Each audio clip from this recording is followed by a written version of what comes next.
মা ঠাকুরন, আমি জানি আপনি আমার উপর রেগে আছেন, কিন্তু শোভন আর এই বাড়ির সম্মান বাঁচানোর জন্য আমার কাছে ডিভোর্স ছাড়া আর কোনো রাস্তা ছিল না। মা ঠাকুরন, আপনি আর চিন্তা করবেন না, কারণ আপনার নাতি এই ডিভোর্সের কাগজগুলো সই করে দিয়েছে।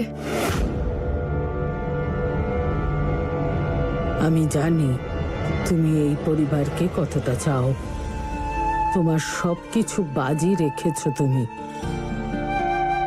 আমি জানি যে এসব করতে গিয়ে তোমার মানসিক অবস্থা কেমন। এই ঋণ কোনোদিন শোধ হবে না, কিন্তু তোমায় কথা দিচ্ছি যে এই কাগজের কোনো মূল্য নেই। তুমি এ বাড়ির বউ ছিলে, আছো, আর ভবিষ্যতেও থাকবে।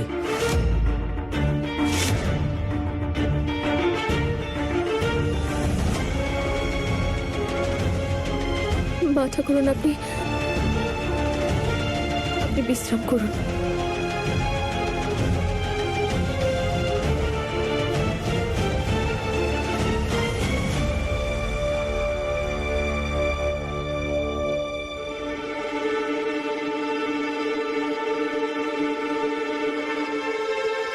সুখী হও।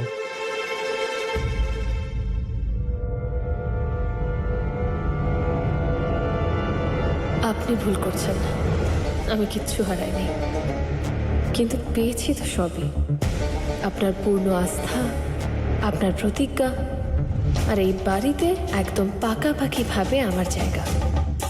এবার বংশধর এনে দেবে ফুল, কিন্তু সেই বাচ্চা হবে আমার।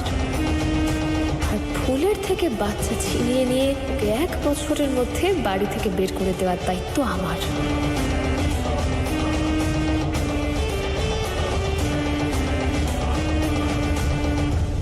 ভালো লাগছে যে আপনার জ্ঞান ফিরে এসেছে। আর ভয় পাওয়ার কোনো কারণ নেই মা ঠাকুরন। এটা একটা ছোটখাটো স্ট্রেস অ্যাটাক ছিল, মানে টেনশন করার জন্যই এরকম হয়েছে। এখন আপনি সম্পূর্ণ সুস্থ। আচ্ছা, আপনার ফ্যামিলিকে ইনফর্ম করে দিচ্ছি। ডাক্তারবাবু, এই ছোট্ট বুকের ব্যথাটা কিন্তু কালকে হার্ট অ্যাটাকেও পরিবর্তিত হতে পারে। না হলেই ভালো হবে আপনার জন্য। এরপরে আবার হলে বাঁচানো কিন্তু মুশকিল।